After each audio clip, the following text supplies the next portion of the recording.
Hi everyone, आज का जो टॉपिक है वो लॉज ऑफ मोशन है। मैं आप लोगों को पूरा एक सिनेरियो बता दूं। लॉज ऑफ मोशन में आपके पास 5 पार्ट है। Part A will discuss how many types of forces do you have, and from part 2 till part 5 you will discuss what is laws of motion 1, laws of motion 2, 3 and then the gravitation part। हम उसको अलग से ही study करेंगे। अब when I say force, आपके दिमाग में what is the very first thing which comes? What is force? You can go ahead, बताओ। Energy, okay।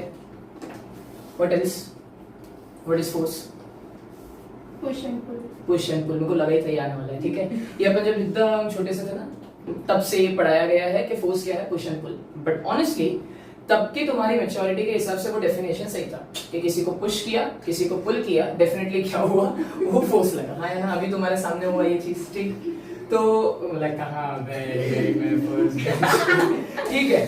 So what is force? Basically a push and pull. But अब उस definition को डालो कचरे के डब्बे में, बिकॉज क्या डेफिनेशन हम पढ़ने वाले हैं वो तुम्हें बताता हूँ। कितने लोग ने आटा देखा है? देखा है, हाँ। जहां तक मुझे मालूम है खाया भी होगा, गूंद के, ठीक है। जब तुम आटा गूंद कर, है ना, रोटी बनाते हो, डोंट यू थिंक तुम उसके ऊपर फोर्स लगा रहे हो? अब सुनो मेरी बात ध्यान से। फोर्स के ना बेसिकली दो डेफिनेशन, फोर्स के दो काम है। पहला दूसरा वाला काम बता देता है। फोर्स का काम है टू चेंज द शेप और size of any object. Example के तौर पर, अभी जस्ट ये वीडियो लेक्चर स्टार्ट होने के पहले अगर मैं टाइम पर ना आता और वो ट्राइपॉड टाइम पर ना बचता, तो जो फोन का शेप है वो बिगड़ चुका होता। तो क्या लगा? फोर्स, ठीक है। ये प्रिपेयर्ड नहीं था, ये अभी आया एकदम बीच में, ताना मारना था मुझे, ठीक है। अभी सुनो ध्यान से। सो व्हाट इज फोर्स? फोर्स का बेसिक काम क्या है? फोर्स का बेसिक काम है टू चेंज द शेप और साइज। अच्छा, इसी शेप और साइज को हम प्यार से बोलते हैं डिमेंशन। क्या बोलते हैं? डिमेंशन, ठीक है। आटे का गोला, राइट। अब आटे को अगर तुम प्रेस करो क्या हो जाएगा? उसका शेप चेंज हो जाएगा। रबर बैंड, राइट, स्प्रिंग हो गया। इन सब के अंदर कौन सा क्या हो रहा है? ये शेप और साइज चेंज हो रहा है। तो अगर आपसे कोई पूछता है व्हाट इज फोर्स, तो force is a physical cause. Repeat, force is a physical cause. Cause का मतलब क्या? किसी के वजह से। तो फोर्स एक ऐसी चीज है जिसकी वजह से क्या चेंज हो रहा है? शेप और साइज। ये क्लियर हो गया? बहुत सारे एग्जांपल्स है। तुमने कांच का बॉटल नीचे फेंक दिया, तुमने, है ना, प्लास्टिक के बॉटल को क्रश कर दिया। हर एक किस में आएगा? इसमें आएगा। तो फोर्स का एक काम तो समझ में आ गया, जो कि पुश और पुल के ऊपर कचरे के डब्बे पे डालते हैं। ये वाला ज्यादा प्रिसाइज डेफिनेशन है। तो सर फिर आई होप ये समझा। तो ये एक डेफिनेशन हो गया। दूसरा फिर डेफिनेशन क्या है? This is the most technical definition you would get. अब मुझे एक बात बताओ, दो टाइप के ना स्टेट होते हैं। दो टाइप के स्टेट होते हैं। एक होता है, सब लोग मेरे साथ रिपीट करना तो ये अपन आगे बढ़ पाएंगे। एक होता है स्टेट ऑफ रेस्ट और एक होता है state of motion. I repeat this. एक होता है स्टेट ऑफ रेस्ट, एक होता है स्टेट ऑफ मोशन। ये क्लियर है? अभी हाल फिलहाल तुम मुझे एक बात बताओ, हर कोई स्टेट ऑफ रेस्ट में, including me, include the camera, है ना, everyone is in state of rest. अगर अब मैं तुम्हें बोलूं am I in state of rest और state of motion? State of motion. अब देखो मैं क्या एक्सेलरेट कर रहा हूं, कांस्टेंट वेलोसिटी से जा रहा हूं। मोशन इन 1D में पढ़ा था अपन ने, अभी उसका काम नहीं है। अब किसका काम है? कॉज क्या है, किसकी वजह से ये सब हो रहा है? अरे यार, जो एक्सेलरेट होती थी बॉडी या फिर कांस्टेंट वेलोसिटी से चलती थी, उसके पीछे का कारण क्या था? तो आज पता चला उसके पीछे का कारण मतलब कॉज क्या है? फोर्स। तो फोर्स का बेसिक पहला काम क्या है? फोर्स का काम है कि अगर कोई चीज स्टेट ऑफ रेस्ट में है उसे मोशन में ले आओ, और अगर कोई चीज स्टेट ऑफ मोशन में है उसे रेस्ट में ले आओ। एग्जाम्पल के तौर पर मुझे एक बात बताओ, अभी जो कवर है क्या ये स्टेट ऑफ रेस्ट है? मैं एक्सपेक्ट कर रहा था आप उसको पकड़ोगे। अच्छा, ठीक है। मुझे एक बात बताओ, जब मैंने इसके ऊपर क्या लगाया? फोर्स। रुक, हाँ बस। अब उसने सामने से क्या लगाया? फोर्स लगाया। तो उसने स्टेट ऑफ रेस्ट को क्या किया? चेंज। किससे? दुआ से, मंत्र से? नहीं ना, किससे? फोर्स से। अच्छा, जब ये मेरे तरफ आ रहा था तो मैंने भी इसका स्टेट ऑफ मोशन अब क्या किया? चेंज। तो या तो किसी को उठा के फेंको, या कोई तुम्हारे तरफ आ रहा है तो उसको पकड़ लो। उसी को हम क्या, उसके कारण को हम क्या बोलते हैं? फोर्स। सो एक चीज आइडिया क्लियर, एक आइडिया क्लियर हो गया। मैं यहाँ पे लिख देता हूँ। What is force? फोर्स का पहला काम क्या है? To change what? State of, very nice, state of rest और स्टेट ऑफ मोशन। तो हमेशा याद रखना, स्टेट ऑफ रेस्ट का मतलब क्या? कि रुका है तो चलाने में मदद करने वाला, चल रहा है तो रुकाने में मदद करने वाला कौन? फोर्स। और दूसरा काम क्या है? टू चेंज, चलो कौन आता है? To change shape and size, उसी को हम क्या बोलते हैं? To change dimension. Is this clear? Basic idea समझ में आ गया व्हाट इज फोर्स, ठीक है सर। इसके ऊपर एक दिमाग का डेफिनेशन आएगा, दैट्स इट, इसके अलावा और कुछ आना है नहीं इसमें। अब सवाल ये होता है टाइप्स ऑफ फोर्सेस पर। सो व्हेन आई से टाइप्स ऑफ फोर्सेस, दो टाइप के फोर्सेस है, एक है कॉन्टैक्ट फोर्स, एक है non contact. Don't you know ये सब चीजें तुमने भी वापस से बच्चों ने कभी ना कभी सुनी है। अच्छा व्हाट इज कॉन्टैक्ट फोर्स बताओ, नाम में मतलब है कॉन्टैक्ट का मतलब क्या है? हाँ वेरी नाइस। अच्छा कॉन्टैक्ट में क्या आएगा, कैन आई से मिनिमम 2 बॉडीज कॉन्टैक्ट में आएगा, मैक्सिमम 2 से ज्यादा भी बॉडीज कॉन्टैक्ट में आ सकती है। तो ऐसे फोर्स जो कब आए, 2 बॉडीज के कॉन्टैक्ट में। तो नॉन कॉन्टैक्ट कौन हो गए, ऐसे फोर्स जो 2 बॉडी के कॉन्टैक्ट में ना होने के बावजूद क्या हो, फोर्स लगे। और मैंने तुम्हें बोला था फोर्स का बेसिक डेफिनेशन क्या है, फोर्स का 2 ही काम है, एक change in what, state of rest और स्टेट ऑफ मोशन। अच्छा मुझे एक बात बताओ, तुम्हारे सामने तो थोड़ा बहुत अभी तुम्हें आइडिया दे रहा हूं, क्या जमीन से इसका मार्कर का कोई भी कांटेक्ट है? लेकिन फोर्स का डेफिनेशन क्या बोलता था, स्टेट ऑफ रेस्ट को चेंज करना। तो क्या स्टेट ऑफ रेस्ट चेंज हुआ, क्या स्टेट ऑफ रेस्ट चेंज हुआ, हाँ या ना? अच्छा मुझे एक बात बताओ, स्टेट ऑफ रेस्ट अगर चेंज हुआ तो क्या आया, फोर्स आया।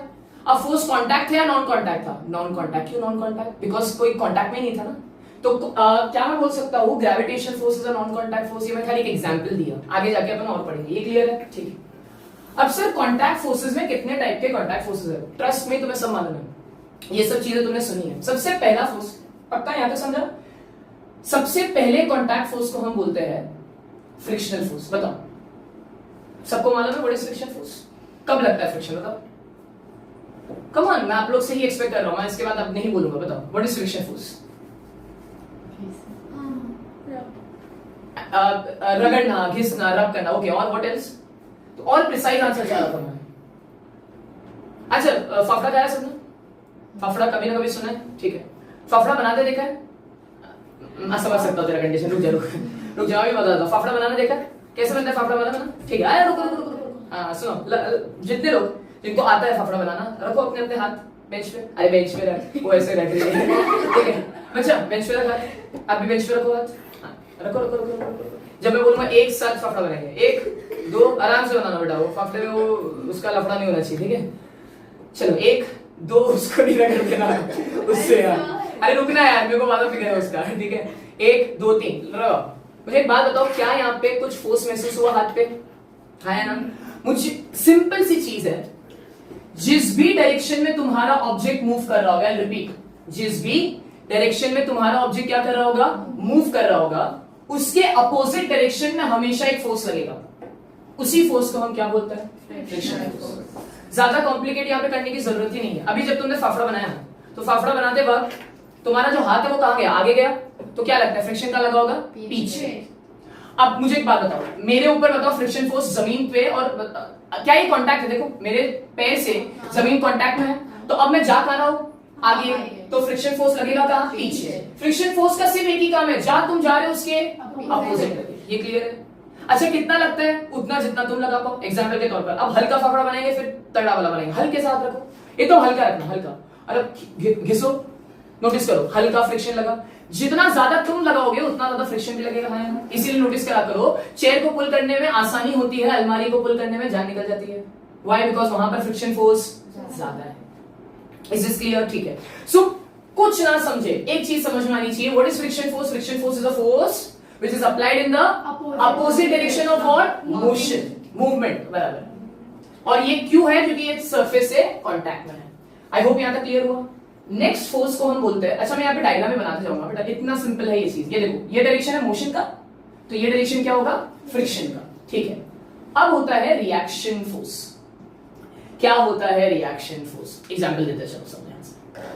मुझे एक बात बताओ, ऑनेस्ट जवाब देना। मेरे पास एक पतला लकड़ी का टुकड़ा है, पतला पटिया है, ठीक है। उस पटिए के ऊपर तुम में से या मुझ में से किसी को भी, अगर तुम तो विजुअलाइज करने की कोशिश करो, यहाँ पे एक टेबल है, यहाँ पर एक टेबल है, पतला पटिया है, लकड़ी का टुकड़ा, और उस पटिए पे तुम में से किसी को भी अगर मैंने बिठा दिया, कुछ ऐसे ही टूटने का आवाज आता था। मुझे एक बात बताओ, अब यहाँ पे हुआ क्या, नोटिस करो। लेट्स अज्यूम यहाँ पे टेबल है, मेरे आर्टिस्ट्री को जज नहीं करना, ठीक है। यहाँ पे पटिया है, ठीक है, और इस पे मैंने तुम में से किसी को बिठा दिया। मुझे एक बात बताओ, ऑनेस्ट जवाब देना, तुम्हारा वजन जिसे हम बोलते हैं वेट, जिसको हम और कुछ बोल सकते हैं फोर्स, धरती पे बोझ। अरे हम सब क्या है, धरती पे बोझ। मैं हम में बोला, हम, ठीक है। मैं बहुत केयरफुल होता हूँ। तो हम सब धरती पे क्या है, बोझ। हमारे होने या नहीं होने से कोई फर्क नहीं पड़ता। हाँ सही में बेटा, नहीं पड़ता, ठीक है। तो मुझे एक बात बताओ, जो तुम्हारा वेट लग रहा है, वो कहाँ लग रहा है, नीचे लग रहा है। अगर ये वेट बहुत ज्यादा हो गया, डोंट यू थिंक ये पटिया टूटेगा और तुम भी नीचे, दांत में तुम्हारे साथ में तुम्हारे दांत भी टूटेंगे, हाँ या ना। तो अगर वेट नीचे लग रहा है, उसको काउंटरएक्ट करने के लिए, काउंटरएक्ट समझता है, उसको बैलेंस करने के लिए कोई तो होना चाहिए ना। उसी फोर्स को हम क्या बोलते हैं, रिएक्शन फोर्स। अभी के एग्जाम्पल में बताओ, अब सब बैठे हो राइट बेंच पे, आप सबका वजन कहाँ लग रहा है, बेंच पे नीचे की तरफ लग रहा है राइट। बच्चे मुझे बोलते हैं नहीं समझो बेटा, अगर मैंने तुमको उठाया और यहाँ से अगर ड्रॉप किया, कहाँ गिरोगे, नीचे गिरोगे। तो इसका मतलब फोर्स कहाँ लग रहा है, नीचे। बेंच ने तुम्हारे ऊपर कौन सा फोर्स लगाया, अपोजिट डायरेक्शन में। क्यों, कि तुम क्या कर सको, बैलेंस। क्योंकि अगर तुम बैलेंस नहीं करे तो यही वाला सिचुएशन हो जाता, पटिया टूटा। इसीलिए इंपॉर्टेंट होता है ये सब चीज। आई होप यहाँ तक क्लियर है। So what is reaction force, कुछ तो फ्रिक्शन जैसा ही है, लेकिन यहाँ पर एक चीज का हमेशा ख्याल रखना, मूवमेंट की बात नहीं हो रही है यहाँ पे, स्टेशनरी बात है। देखो बताओ, अब अगर सर जमीन पर फोर्स कहां लगा रहे, वेट धरती पे बोझ कहां है, नीचे, तो रिएक्शन फोर्स कहां लग रहा होगा, ऊपर। कितना, जितना ही, यस, जितना मेरा वजन है। क्योंकि अगर मेरा वजन जितना ये रिएक्शन फोर्स ना लग रहा होता, तब का मैं धरती के अंदर होता। आई होप ये क्लियर हो रहा है। टूट जाता ना यार, लेकिन ऐसा होता है क्या, नहीं। तो रिएक्शन फोर्स भी क्या मैं बोल सकता हूं, उतना ही मिलता है जितना हमारा वजन हो। तुम्हारा अभी फिलहाल जितना भी वजन होगा, उतना ही तुम्हें क्या मिल रहा होगा, रिएक्शन फोर्स। डिपेंड करता है सरफेस के ऊपर भी। अलग बात, तुम बोलोगे ये बेंच पे हाथी बिठा दो तो बेटा टूटेगा हाथ। अब हाथी का वजन कितना है, बहुत ज्यादा है, तो क्या उतना रिएक्शन फोर्स ये जनरेट कर पाएगा। तो इसकी भी क्या है, एक लिमिट, वो लिमिट अगर पार हो गई तो ये टूटेगा। अब तक नहीं टूटा, इसका मतलब हमने लिमिट ब्रीच नहीं की है। मैंने तो बिल्कुल ही नहीं करा, ठीक है। सो बताओ everyone, if I now tell you to draw diagram, इसके ऊपर डायग्राम क्वेश्चंस आते हैं कि मान लो यहाँ पर नीचे की तरफ तुम्हारा वजन लग रहा है 50 न्यूटन, हाँ है ना। मुझे एक बात बताओ, रिएक्शन फोर्स भी कितना लग रहा होगा, बट किस डायरेक्शन में, अपोजिट डायरेक्शन में। तो मैं क्या लिख सकता हूँ, R is equals to 50 Newton. बहुत सही।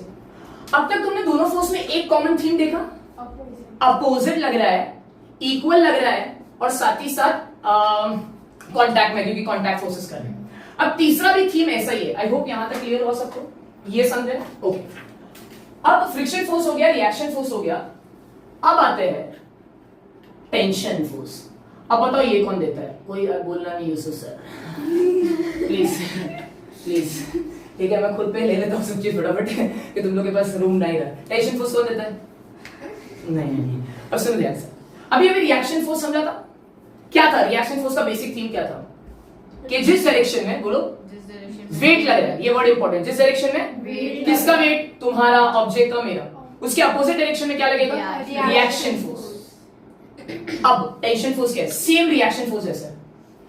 एक सेकंड, तो फिर इसको नाम क्यों रख दिया। टेंशन फोर्स तभी बात करेंगे, टेंशन फोर्स की तभी बात करेंगे जब हमारे पास स्ट्रिंग हो। स्ट्रिंग मतलब रस्सी, स्ट्रिंग मतलब क्या, रस्सी। ये क्लियर हुआ, सेम कॉन्सेप्ट है। तो अगर आप बोल रहे हो वापस से कौन आएगा, एक ऑब्जेक्ट आएगा, हाँ या ना। उस ऑब्जेक्ट को हवा में लटका तो सकता नहीं, हवा में तो रहेगा नहीं, डेफिनेटली उसका वेट कहां लगेगा, नीचे। मान लो 50 न्यूटन वेट लग रहा है।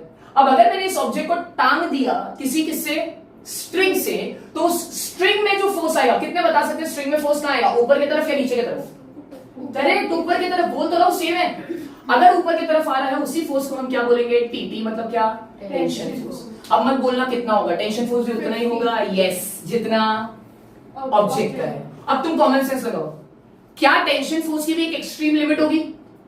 मान लो यहां पर, अभी मुझे एक बात बताओ, ये मैंने हल्के से इसको बैलेंस करके रखा है, ये देखो, कुछ जान है क्या इसमें, जान कब आएगी, देखो आया जान, ये देखो पूरा खिंच गया, तो फोर्स कहां लग रहा है, टेंशन फोर्स ऊपर। अब तुम नोटिस करो मेरे हाथ के ऊपर भी स्ट्रेस आ रहा है, it is because tension force कहां लग रहा है, ऊपर। किसको बैलेंस करने के लिए, ऑब्जेक्ट को। ब्रिक होता या तुम्हें टंगा देता, अगर मैं मान लो तुम्हारे हाथ पे बांधा और टंगा दिया, ये स्ट्रिंग आई मीन ये स्ट्रिंग झेल पाता क्या, तो इससे क्या पता चलता कि इसकी मैक्सिमम टेंशन की लिमिट क्रॉस हो गई। सेम चीज वापस से, क्या कॉमन थीम है, क्या कांटेक्ट है, हाँ। कौन दो लोगों का, दो ऑब्जेक्ट का। क्या फोर्सेस का डायरेक्शन अपोजिट, हाँ। क्या उनका वैल्यू भी इक्वल, यस। तो इसीलिए वो क्या हो रहा है, बैलेंस हो रहा है। आई होप ये क्लियर है, पक्का, ठीक है बेटा। ये बहुत एक जगह काम आता है, ये वाला वेरी डार्क, ठीक है। बोल अब क्या बोल रहे थे? डिफरेंस क्या होगा? इन दोनों में वही मैं बोल, देखो ये भी रिएक्शन फोर्स है, ये भी काइंड ऑफ रिएक्शन फोर्स है. This is applied only on object in the contact. ये कब एक्ट होगा? जब हम स्ट्रिंग की बात कर रहे हैं. कांटेक्ट में नहीं होगा. कॉन्टैक्ट में है ना, कॉन्टैक्ट फोर्स ही तो है ये. देख कितनी सी सब चीजें कॉन्टैक्ट में तो है. बस जब स्ट्रिंग आ जाएगा तो स्ट्रिंग में हम उसको रिएक्शन फोर्स ही बोलते हैं. क्या बोलते हैं? टेंशन. बस इतना ही फर्क है. ये क्लियर है? अब नेक्स्ट आता है, आई होप यहां तक सबको समझ में आया. Spring force. How many of you have dealt with spring? Spring से कभी ना कभी है ना मुलाकात हुई है. अब मुझे एक बात बताओ, वापस से the common theme says there is something opposite, something in contact and something equal. अब नोटिस करो, किसी का स्प्रिंग होगा वो टिक टिक टिक टिक वाला पेन है, बिकॉज स्प्रिंग मेरे को मिला नहीं. टिक टिक टिक टिक.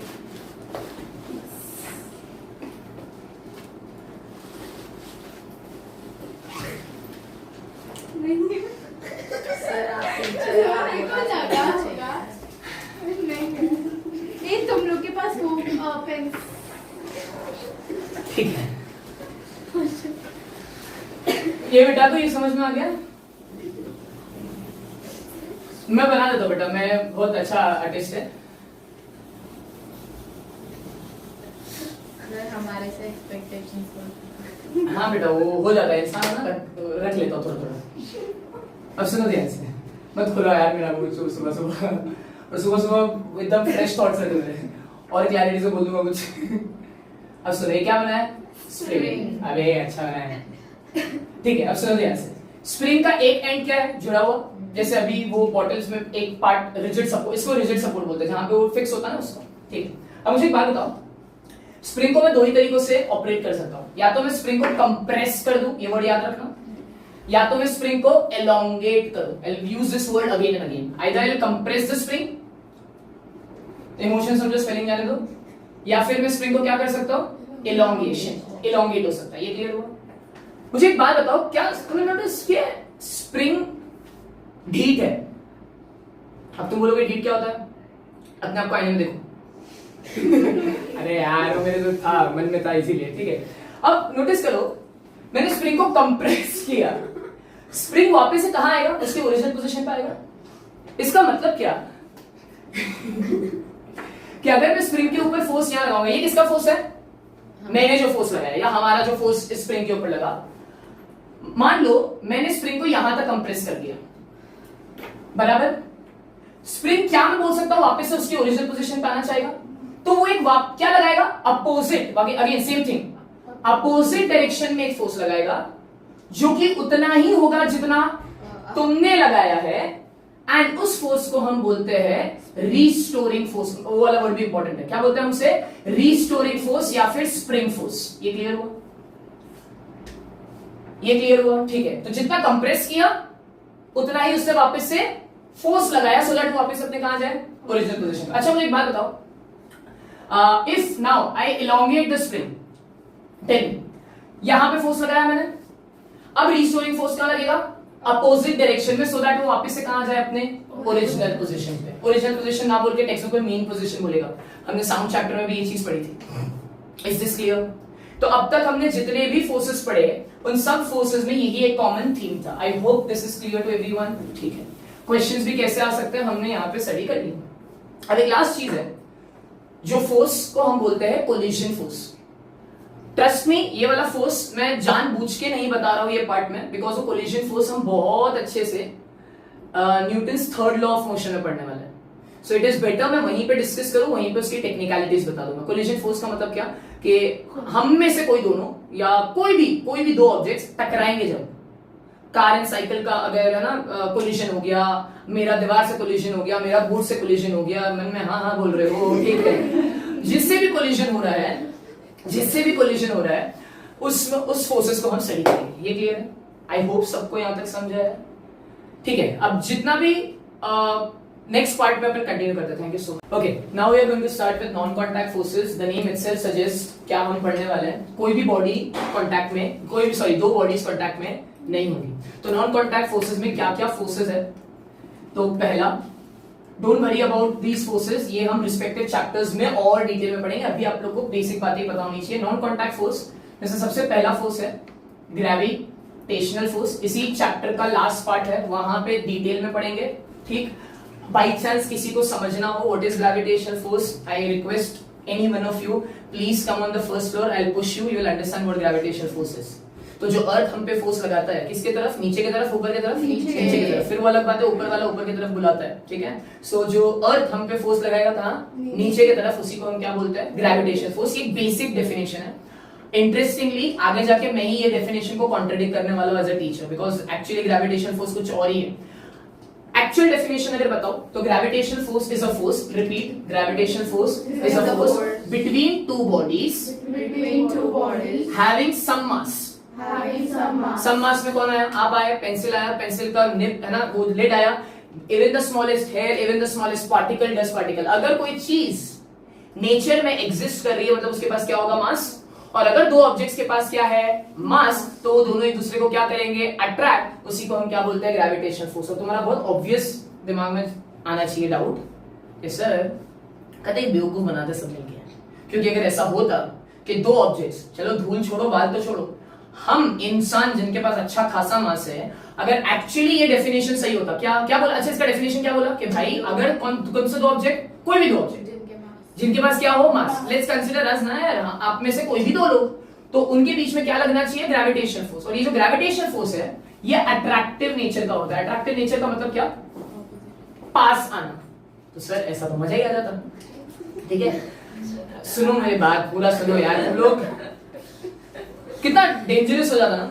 यहाँ पे बस चल रही है, यहाँ पे साइकिल वाला चल रहा है, ठीक है, साइकिल वाला बस की तरफ आया है, ठीक है। तो क्या है सर, ये सच है या मानना है, नहीं मानना है? क्योंकि अगर होता तो अभी उड़ उड़ के यहाँ पे आ रहे हो, तुमको बाद वापस से पीछे करना होता, मैं तुम लोग को पीछे कर रहा होता, दरवाजा मेरे को खींच रहा होता, ठीक है। तो बेटा बाय डेफिनेशन तो बहुत खतरनाक हो रहा है ये, है ना। तो डेफिनेशन क्या बोल रहा है कि what is gravitational force, it is a force between two bodies having mass and the force is of attractive nature, मतलब एक दूसरे को क्या करेंगे, खींचेंगे। बट आई होप ऐसा तुम्हारे दिमाग में आ रहा है कि होता नहीं हो रहा है ना सर, ठीक है। अब ग्रेविटेशनल फोर्स के बाद आता है electrostatic force. How many of you remember the class of current electricity, जहां पे हमने बलून और कैन का एग्जांपल लिया था, जहां पर बलून को रब करने पर कैन से कैन मूव किया था। क्या मैं बोल सकता हूँ इसी का एग्जांपल है? क्या कांटेक्ट में थे दो बॉडीज? कैन और बलून कांटेक्ट में था क्या? नहीं। इसका मतलब ये वापस से कौन सा फोर्स हो गया? Non contact force. क्या मैं बोल सकता हूं जो हमने स्टडी किया था वो वापस से अट्रैक्टिव नेचर का फोर्स था? तो हमेशा अट्रैक्टिव का मतलब क्या बेटा? दो चीज पास आना। रिपल्शन का मतलब क्या? दो चीज दूर जाना। तो हमेशा याद रखो इलेक्ट्रोस्टैटिक फोर्स दो टाइप का हो सकता है, अट्रैक्टिव नेचर भी हो सकता है और रिपल्सिव नेचर भी हो सकता है। आई होप ये समझता व्हाट इज अट्रैक्टिव नेचर, पास आना, रिपल्सिव नेचर दूर जाना। ग्रेविटेशनल फोर्स सिर्फ कौन सा फोर्स है? अट्रैक्टिव, वो दूर नहीं जाता, ठीक है। Last but not the least, gravitational force हो गया, इलेक्ट्रोस्टैटिक फोर्स हो गया, और लास्ट है magnetic force. Now don't tell me ये नहीं बताया है, ये हर किसी ने कभी ना कभी मैग्नेट से खेला है। तो वापस से दोनों, मैग्नेटिक फोर्स में भी अट्रैक्टिव फोर्स भी होता है, रिपल्सिव भी होता है। नॉर्थ साउथ हुआ तो अट्रैक्ट हुआ, नॉर्थ और नॉर्थ हुआ तो रिपेल हुआ, ये हमने स्टडी किया। तीनों में एक ही कॉमन थीम है, वापस से दोनों बॉडीज का भी कॉन्टैक्ट नहीं, दोनों बॉडीज में या तो अट्रैक्टिव फोर्स होगा या तो रिपल्सिव, लेकिन सिर्फ ग्रेविटेशन में क्या होगा? Attractive force. वो खींचेगा, दो मासेस एक दूसरे को अपनी तरफ खींचेंगे। बेस्ट एग्जांपल, अर्थ किसको खींच रहा है? मार्कर को, देखो ना खींच रहा है। ट्रस्ट में डिटेल में बहुत अच्छे से पढ़ेंगे वहां पे। हमेशा याद रखो ये जो ग्रेविटेशनल फोर्स और इलेक्ट्रोस्टैटिक फोर्स होता है ना, ये तुम्हारे डिस्टेंस पे इनवर्सली डिपेंड करता है, कुछ ऐसे। अब तुम बोलोगे सर ये क्या है, मैं तुम्हें सिंपल सा एग्जांपल देता हूं, घाई नहीं करना। तुम्हारे पास दो ऑब्जेक्ट्स हैं, ये वाला समझा रहा है, दोनों के पास कुछ ना कुछ मास है ना, दोनों के बीच में डिस्टेंस डी है। लेट्स अज्यूम कि इनके बीच का जो फोर्स है वो 20 न्यूटन है। कितना?